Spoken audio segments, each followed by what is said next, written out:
Welcome to the Encore Audio Archives YouTube channel. I'm Taper Dave, and this is my channel. I've uploaded hundreds of talks here that I've recorded at meetings in West LA, and I've also recorded conventions starting in 2013. I've got a bunch of those up. And Walt and Mary Murray, the original owners of Encore Audio Archives, started the company in the 80s, and Walt recorded Joe and Charlie's and a bunch of stuff down in Vista, California. My sobriety date is June 20th of 1994.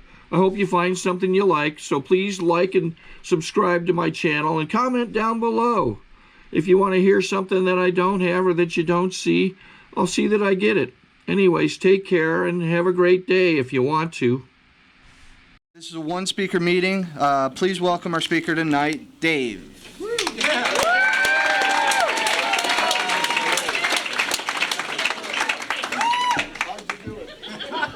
How'd you do it?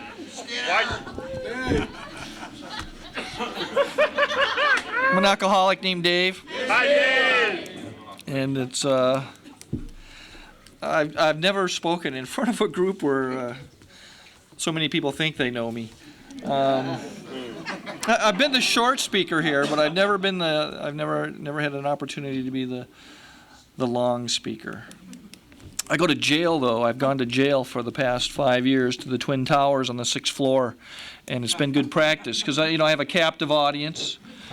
They're on meds, they're not going anywhere, and they laugh at inappropriate times. And I've been able to tailor-made, my story, come up with some good fifth-step stuff to tell them. My sobriety date is June 20th of 1994. Just to qualify, I have a sponsor, Johnny A. He's got a sponsor, Mike F. And, I sponsor a guy. And he's sober today. A couple guys or at least one guy I sponsored isn't around anymore. And I know some other guys I sponsored are around. I just don't see them. They move on, for whatever reason. I don't take it too personally. When I moved to town, I had like 5 years, and I wasn't sponsoring anybody.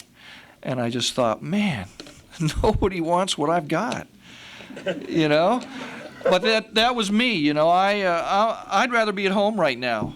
I don't want to be here. I don't want to be here at this meeting. I want to be talking to you. I love that. It's good for me, but I'd rather be at home watching TV. I got 6 turtles that I can just go out on my patio and feed bugs to, and I love watching them eat bugs. I pick them up and they bite me. Because I'm still obsessive compulsive. I had 10 turtles. And 8 months ago, I had no turtles. We hired this guy at this place I work at in Hollywood, and he brought in an aquarium and some turtles, and I thought, damn, and a friend of mine found some on Craigslist, and I haven't bought any turtles. I get them all free off of Craigslist. I just go out and pick them up, and people give me the aquarium, they give me all that stuff, and I just think that's great. When I moved to town 5 years ago, I was working down. I still work here, down where the satellite dishes are, and I got off work, and I live right down the street. I'm walking down the alley, and there's a little 10-gallon aquarium sitting in a dumpster. I'm a dumpster diver, and I've never had fish. And I grabbed it, and it had everything in it: the rocks, the plants, the heater, the filter. And I took it home, and it cleaned it up, and it held water. And I thought, well, check this out, and I went to an aquarium store, told him I've never had fish. I got a brand new aquarium. He sold me some painted tetras, which are just cheap little fish, and they lived. And and part of what I see as my alcoholic behavior, I still am obsessive compulsive. I still do things. In a short period of time, maybe 6 months, people had given me aquariums. I'd purchased aquariums. I had 11 aquariums in my little dining area. And I looked at it as like a little meditation area. The filters going, the pumps going. It was like a water stream. And the reason I had so many is I had some big ones, and I got some mollies and some cichlids, and this was all an education for me in sobriety. They make little guys. They spawn, and you got little guys swimming around. So I had to separate them because they eat them. And it was just a kick for me to sit and watch these little guys grow into big things, and that's how I stay sober. I do things like that. a guy named Joe P. I met here at the Marina Center, and I joke with Joe. I say he really screwed up my life. I'd been filling in for the guy that recorded this meeting prior to me. This guy named Sean, and he asked me if I wanted to go record a Friday night meeting, and I didn't. You know, I was walking down the street down Overland to the studio group on Friday nights. I like that. It's like 5 minutes, 10 minutes away. Nice walk. And I don't want to drive on a Friday night, and I don't want to go to a meeting where I don't know anybody, and I don't want to record a meeting. I don't want to have a job.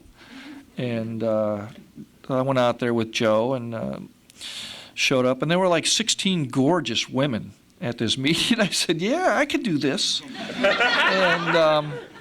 And that's what changed my life, was doing something I didn't want to do, but seeing a reason there. And in 6 months, the girls are all gone because they have their own little group. You know, they follow the secretary around, and it's just me recording these meetings. And I have all these tapes, and for 6 years now, I've had tapes in my closet, just a pile of them.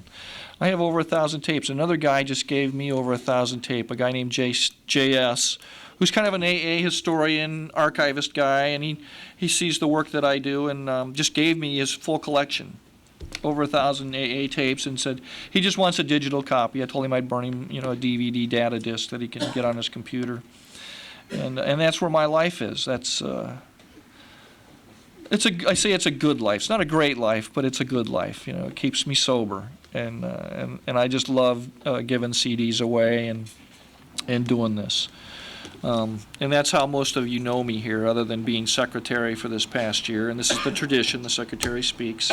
And the reason the people that spoke here came here were because they were people I liked to hear talk. I liked their stories.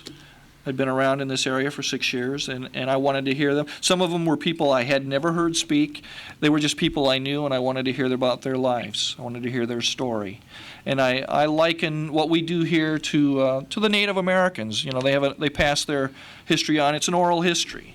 The elders, as a friend says in a meeting, passes their history on and to the younger people. And we kind of do that here. It's an oral history we give here of our lives. And we all laugh about the mishaps and the drunk drivings and the beatings and going to jail or whatever, but that's what we do here, one alcoholic sharing with another, and that's how the recovery process works. I start out just by talking about how I started drinking. I was like 15 years old. It was, 1968, 69, somewhere in there. I grew up in Orange County. Was in Santa Ana. And 4 things happened that year. Lost my virginity, started driving a car, got drunk on alcohol, and started smoking pot. All those things happened. It was a hell of a year for me. And it was great. I mean, I had fun. I was a party guy. I loved it. And I didn't know anything about alcoholism. I didn't know anything about Alcoholics Anonymous. But I remember an Uncle Dutch came out from Ohio, and he was just an old guy. He was just an old retired guy, and he was playing golf and going to AA meetings. That's all I remember about Dutch's visit. He was going to Palm Springs to play golf, and he was going to AA meetings, and he was a happy man. He was old and he was happy. And I remember that. I remember my mom telling me, and I can remember this like it was yesterday. My mom told me, David, you can be an alcoholic. She'd read in the paper somewhere that alcoholism was hereditary, and my grandfather, her dad, was an alcoholic and never made it in AA. He worked for Michigan Steel. He drove a locomotive, and they sent him to AA meetings to keep his job.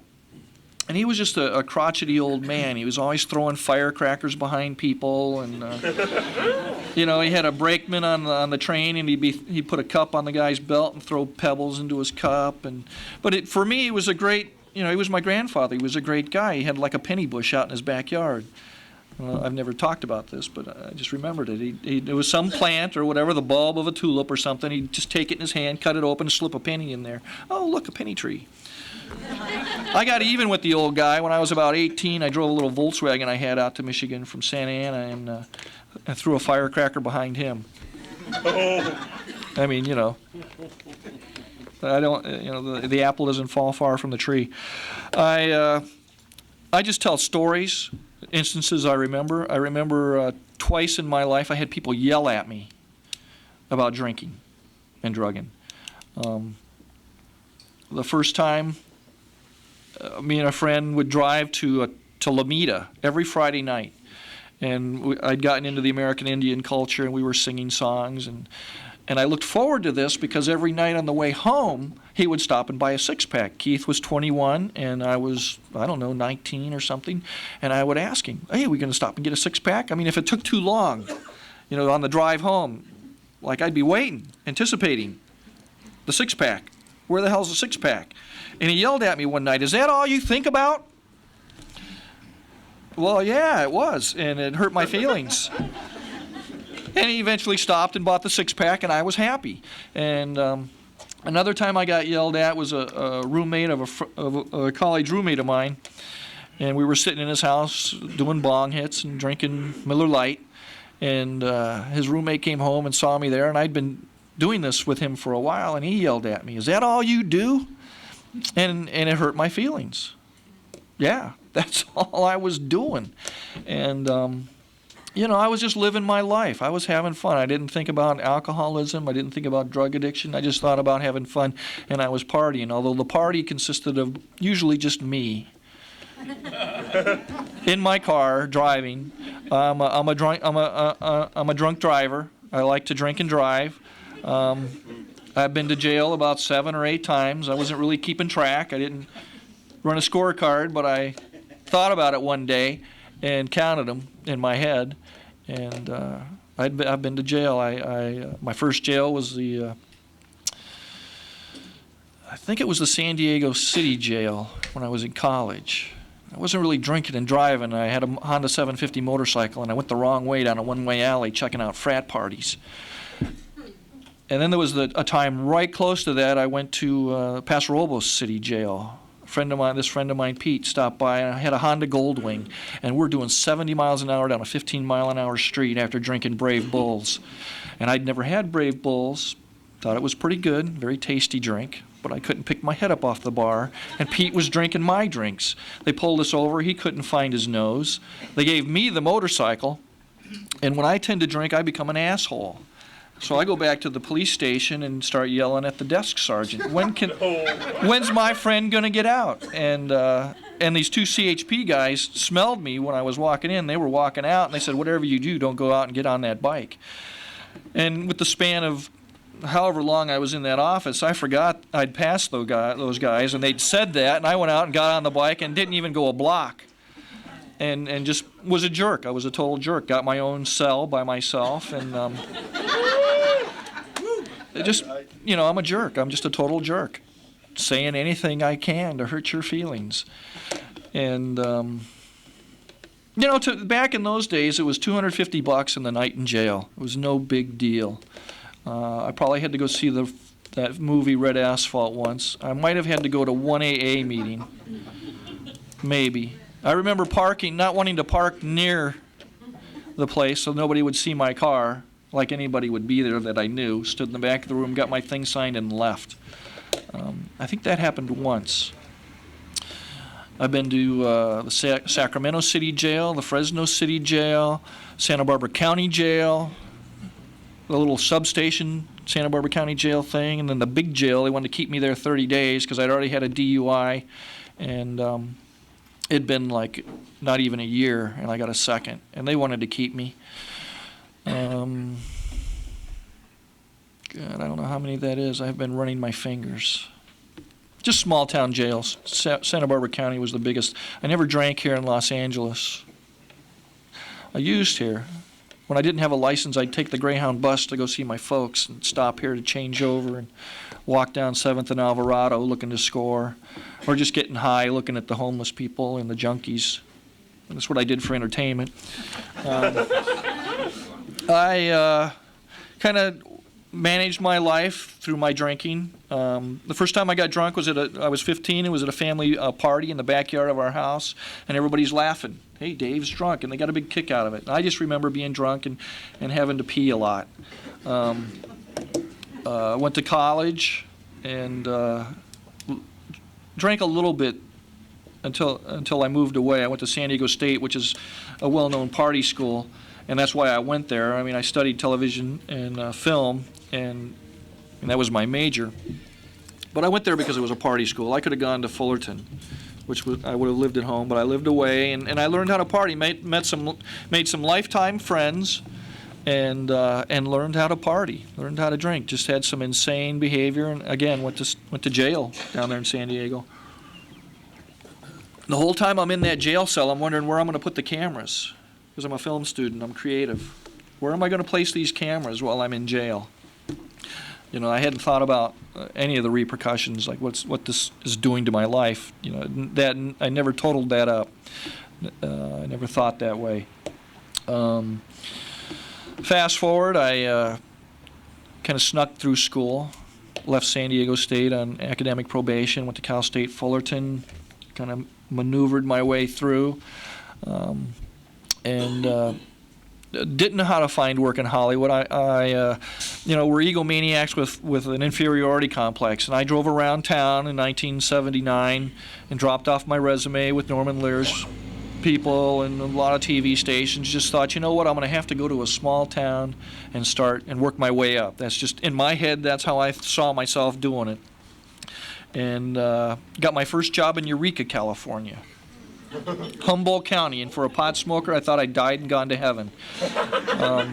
There was a party, like once a month, somebody would get a job at another market, and we'd have another party, and it was just a great place to be. Right across the street was a bar, and this old lady, B, it was B's, and B owned the bar, and B was there, and B knew all of us, and let us go behind the bar to pour our own beers out of the tap. And then, through attrition, I learned how to direct and technical direct newscasts, and everybody partied there. So after the 11 o'clock news, I'd go into the Carson show, and I was a master control operator, technical director. I ran the TV station. It's kind of like a glorified projectionist. You run tapes, you run films, you run commercials, you keep a log.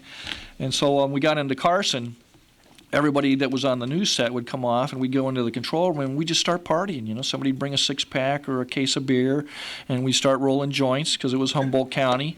And, I'd be missing breaks. There'd be black on the air. But it was like 11:30 at night. It was like 11:30 at night, and who's watching TV, in Humboldt County? Everybody's probably stoned anyways. Nobody ever complained.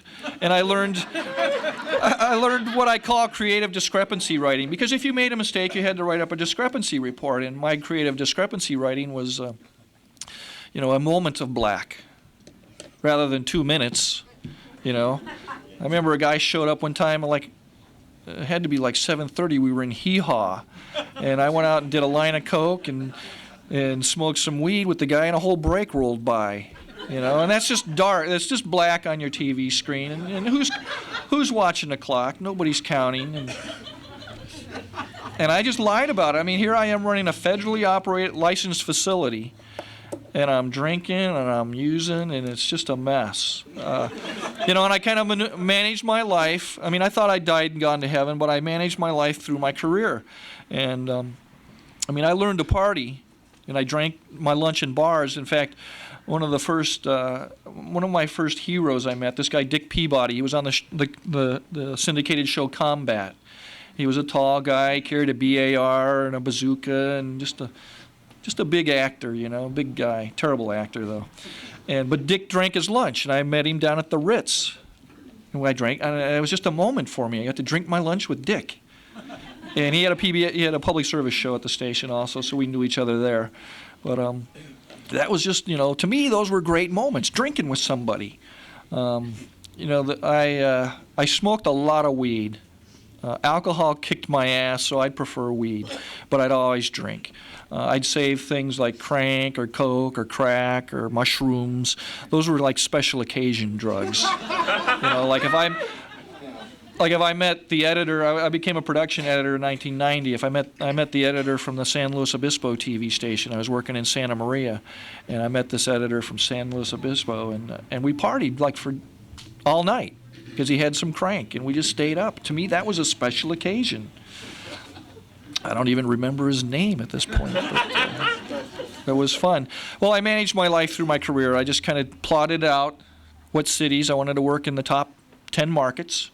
And I got the broadcasting yearbook, and we didn't have the internet in those days, and I just figured out what cities I would want to work in, and I started sending out resumes. And I'd be stoned and drunk the whole time I'd be doing all this, and this is how I worked. And I remember signing on with when Charles Kuralt's Sunday morning news came on. I'd always have a pipe there, just getting stoned. I love that on Sunday morning, me and Charles Kuralt. But I went from Eureka to Fresno, of all places, and I would have never picked Fresno, but Fresno was a great career move. It was a brand new TV station, brand new equipment, and more money. Money was important, and but I had to be more secretive about my drinking and using. Although one time when I went to this Fresno City jail one night for being a jerk in a bar, a cop came in and told me to, if I took another drink out of that beer, he was going to arrest me, and I had a cowboy hat on. I flipped it back and tipped my beer. Who do you think you're talking to? Well, I'm talking to the guy with the handcuffs, and off I went. And I was honest about it to the people at work. An engineer that I worked with happened to know how to run the TV station, so when I didn't show up at 5 o'clock in the morning, he knew what to do. And when I showed up at 11 o'clock after they released me, because they only keep you for 4 hours, I just told him, well, I went to jail, I went out drinking last night. And everybody seemed to understand. It's a kind of a creative business. Nobody cares to the point to where, they're going to let you go. If you're honest with them, it's cool. And I went from Fresno to Sacramento. I lived in Stockton, and my life kind of took a turn. I felt like... I'd reached a limited amount of success. It was a fairly good-sized television market, and I was making decent money, and I decided it was time to get married. So I went to a dating service, and this was kind of a nightmare. This lady had these little Polaroid pictures, She only had like 30 women, and I went out and had coffee with all these ladies, Irish coffee. I had to have some alcohol, and hooked up with this lady, and... God, what a nightmare. I had no clue how to have a relationship. I had no clue, no idea. If I were in jail, I'd go into more detail, but it was just, I looked at love as a physical thing, and for me it was a drug. If she would throw things at me. I was dodging coffee cups, ashtrays, and glasses going out the front door because I'd said something stupid or ignored her or whatever. That's, I really can't say I was wrong or a bad person or a bad husband, but I functioned within that relationship, and that's how I saw it, as a loving relationship, and I figured everybody went through that, and it was just insanity, total insanity. If I could get her calmed down and to say she loved me, that was like a drug. That just had an overwhelming feeling. I love you, David. And it was, even today, if I hear that, I just melt. I've gotten better at it. I don't let it affect me, but those feelings are still there. And my story's a lot about feelings. I had a moment. I was having anxiety attacks. I call it an emotional crisis. I don't think I had a nervous breakdown or anything. I've never suffered from depression. I don't understand depression. I don't understand people that have depression because I usually wake up in a good mood virtually every day of my life. But I would leave this lady's house after she threw something at me having an anxiety attack because it didn't really mesh in my head and my heart, and to the point of almost vomiting. I would be so sick, and I didn't know it at the time. That's what was going on, but I've learned that was an anxiety attack, and I because I was working graveyard shift at this TV station, I ran a lot of public service announcements for alcoholism, and the Schick Center was big then. That alcoholism thing was back in my head, and I kind of had a moment of clarity one night, parked under a street light. That was my white light experience. This is God talking to me. David, you're an alcoholic. And I just admitted that to myself. That was the night that I admitted that. It was like May 1st, I think, or April 29th. And that weekend, the next day I went home, started calling recovery centers to find out if I could go in for a couple days, have this problem taken care of. I had a great job, I had great insurance, and Went down and talked to these people in Lodi. It was New Beginnings in Lodi, California, and checked into a 28-day program. And, my life was unmanageable. I mean, I had a great apartment. I thought I had it going on. And when we got, they introduced us to Alcoholics Anonymous. And I even thought about AA when I was calling recovery places, but I thought it would take too long. And I needed something to fix me right away because I had to go back to work. Well, I didn't count on the 28-day stay, but I did that. And, going to AA meetings, I heard the stories, I identified, went to some NA meetings, and nobody was smoking pot there. In fact, in those days, they were saying if you just smoked pot, maybe you weren't an addict. And I didn't really, I didn't know anybody that was slamming heroin, so I didn't identify with those people. But I loved the AA meetings, and I laughed. Did that for a period of time, got out of the recovery place. Going to a meeting with a young lady, and this lady that I was engaged to be married to pulled up next to me at a light. Well, I'm sitting there with this girl, and I'm going to these meetings thinking that, I'm turning my life and will over to God, and anything that happens is God's will. So this lady pulling up next to me at this light, this is God's will. She sees me, she waves. I wave. You know what? I figure if she calls me, that's got to be God's will. If we go out and we hook back up, that's got to be God's will. And sure enough, she called, we went out, and bam, it's on again. And as far as I was concerned, that was God's will. But it was total insanity. I had no program. I really wasn't. The sponsor I had at the time told me, Dave, I told him all about this. He says, Dave, I'm worried about your sobriety.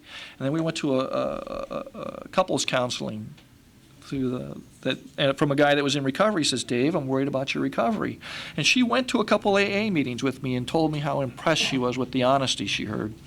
And essentially, I quit going to meetings and turned my life and will over to her. And because I wanted to be normal. I didn't want to be an alcoholic. And she told me that, David, you're not an alcoholic. You're not a drug addict. You just partied a little bit too much once in a while. And I quit going, made her my higher power, and lived what I thought was a normal life. I just wanted to go to work, come home, eat dinner, watch TV, go to bed, get up and do it all over again, be happy, joyous, and free. But it was like total insanity. I had no program for living. And every 2 weeks, there'd be a crisis. And I'd be getting kicked out of the house. I'd be sleeping on the couch. And I saw this as love. This was a loving relationship. And again, my thinking was if I could just do whatever she wanted me to do to get her to say she loved me, things would be cool. And it's really a dysfunctional way of living. I know that today. Married the lady. Was married 3.5 years. You can only live so long in pain before you have to anesthetize yourself. And I went out on the streets of Stockton looking for something to make me feel good. And crack cocaine was big. I'd just come out. Crank had been out for a while, and that was the first thing I tried. A lot of insanity, going to jail again, drinking and driving, and I remember driving down the road when I was dry. I wasn't really sober, but I was dry, and I was thinking, you know what, I'll never get a DUI again, and here I'm getting DUIs and drinking and driving. And I knew that I had to go to AA. And after a DUI, I moved to Santa Maria. I got a job at a TV station in Santa Maria after Stockton. And here was God, and I'm not a big God guy, but this is my God doing for me what I couldn't do for myself. Got me a job 5 hours away, and I moved because I was just out of that insanity. I'd probably be dead or in prison now if I'd have stayed in that town. But when I moved to that town, Cheers was a big show then, and the theme song to Cheers was, go to a place where everyone knows my name. And I went to bars, and everybody got to know my name. I was dancing, hanging out with strippers, and just loving it. It was a small town. People know you. Bars like Shaw's and Spanky's and Elmer's out in Old Orchid, and started collecting DUIs and drunken publics again. And had to go to AA. And alcoholics were defiant people. And I told myself, you know what, I'm going to get sober, but I'm going to do it on my own, not because they're forcing me. And that was my thinking. I had to go to acupuncture, and I'd have a beer waiting for me out in the car, just to prove that it wouldn't work. Another moment of insanity, I got another DUI, so I quit drinking because they put me on antabuse. And I used to have to go to a place and chew an antabuse tablet 3 times a week in front of somebody, so I just smoked a lot of pot and would do those specialty drugs, you know, if something happened. But I would generally be stoned every day, and it got to a point to where I was telling myself, and there was a friend of mine who worked at a radio station up there, and Chris and I would look across at each other and go, man, we got to stop doing this. I mean, you know, I can't do this. I mean, I wouldn't even think about it. I'd wake up in the morning and I'd start getting stoned, watching the morning shows, and then go to work. And here I was a production editor. I was making commercials and local videos and stuff. I was editing, and I saw that as being more creative. You know, I have a creative position now, and this enables me to be more creative. I would go in at midnight and work all night and just play around, lay down a track of music and edit video to this, and be stoned. It's just how I thought. Clancy says we suffer from a disease of perception, and that's how I perceived myself. Again, hooked up with another lady. We went out like 5 times, and she saw what I was doing, and she's a great friend of mine today, but had another emotional crisis. My friend Mary said, David, we can't have an intimate relationship because of what you're doing. And she didn't say what I was doing. I knew what she was talking about. And I wasn't drinking. I was just smoking pot. But they say the definition of insanity is doing the same thing over and over again, expecting different results. So I hung in there with her, and she was an actress. She was doing local theater, and I would videotape this play she was in. She was doing the play Nonsense, and I edited this piece for her. And I thought, this woman's got to love me when this piece is done. She's got to love me. And nothing. I mean, it was like the last night of the play. I thought she should have made a date with me, and she made it with somebody else. And I went to the play and created some drama and blah, blah, blah, blah, blah, blah, blah. I'm driving from Pismo Beach to Los Osos that night. And again, I'm not a big God guy, but I'm in my little Volkswagen van, smoking pot, not getting high. Hadn't had a drink in a couple years, and I'm talking to God, and I'm crying. Why can't I have a healthy relationship? This is what I'm crying about. Because I knew what I wanted, and I knew what my problem was. And I got out there and told my little tale of woe to my friends out there, and they says, David, she's just a bitch. And it's all her. And a couple days went by. You know, I'd called her the next day, and she said I needed some professional help. She wasn't equipped to help me. And I said I just needed to quit smoking pot. So for the next couple days, I called therapists, and nobody will see you right away, you know. They'll see you in a couple days, or they'll see you next Friday, or they'll see you next Thursday. And I needed relief now. And sitting in my edit suite, it dawned on me. All I needed to do was go to a meeting. And I got on the phone, and I was too ashamed to go to AA. Hadn't had a drink in a few years, but I'd been smoking a lot of pot, so I called Narcotics Anonymous. And I went to their little Cook Street Club on I think it was a Tuesday night, June 20th of '94. And raised my hand as a newcomer and felt like I'd walked home. It was nothing like this room. It was a small room, but they were people I identified with, and I just had that sense of ease and comfort that you get when you're done. I was just done. And I got into service right away. I started going to meetings every day, a couple times a day in that little town, and started doing panels. I secretaried 2 meetings my first year because I wanted this thing. I didn't want to go back to the life I had. I didn't want to go back to that loneliness. My sponsor then at that time told me we alcoholics suffer from 3 types of fear. The fear of not being loved, the fear of not being accepted, and the fear of being alone. And when I go to a meeting, I'm not alone, I'm loved, and I'm accepted. And that takes care of that fear. I don't live in that fear, the 1,000 forms of fear that we alcoholics suffer from. I've just learned that being of service is a way of life for me. It's a way for me to feel a part of. I left Santa Maria and went to Bakersfield and went to Santa Barbara. I mean, I've lived all over California. I've learned if I don't know people, by choice, I would be one of the guys standing in the back of the room talking to another guy and never being a part of the meeting. When I moved to Santa Barbara, I learned that becoming a greeter, I'm forced to stick my hand out and I have to meet you. And I become a better person for that. When I picked up this recording commitment, I began to meet the speakers. And that's how I know those people. Those people have become my friends because I'm forced to stick my hand out, shake your hand, and talk to you, ask you for your phone number. was prompted to become secretary on a Wednesday night, and that also is a life-changing experience. I get to know you, and more importantly, you get to know me. And thank you for letting me share.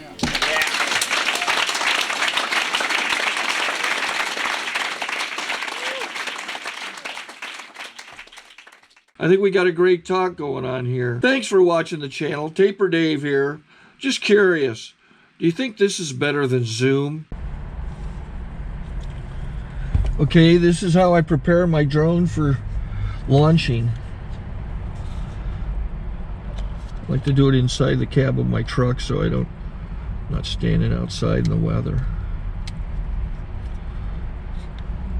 To install the joysticks for control, up and down, right and left, powered on.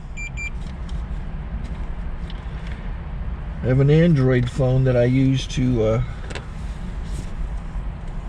connect it to the drone with, and it's actually controlled through the iPhone, through an app. Oops, wrong way. It's actually controlled through the iPhone, or through this Android phone, through the app. It's actually controlled through the Android phone through an app, and you connect it through this short connection right here.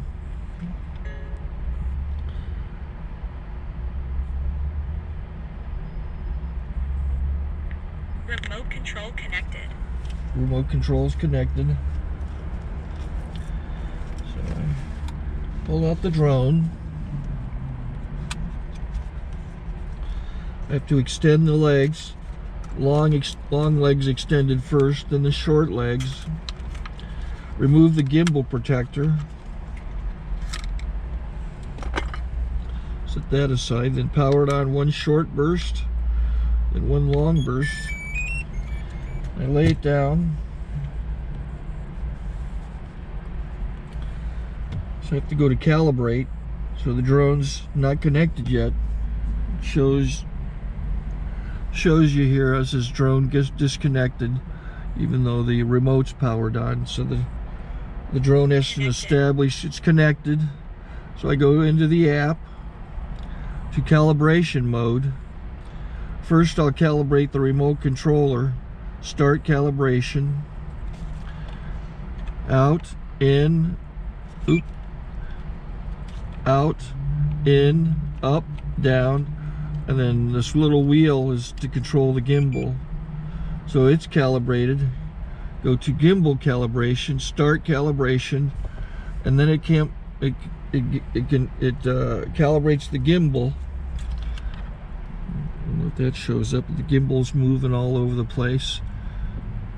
Changes, you can see it on the video. And I'm calibrated to take off. It's acquired 7 satellites at the moment. There are 26 satellites up in the sky, which it has to acquire before you can take off. So it's connected. It's got enough satellites. This is white. I can go to press this little arrow button, swipe right to take off, and it would start the motors if I slid this to the right. But I'll wait till I get outside.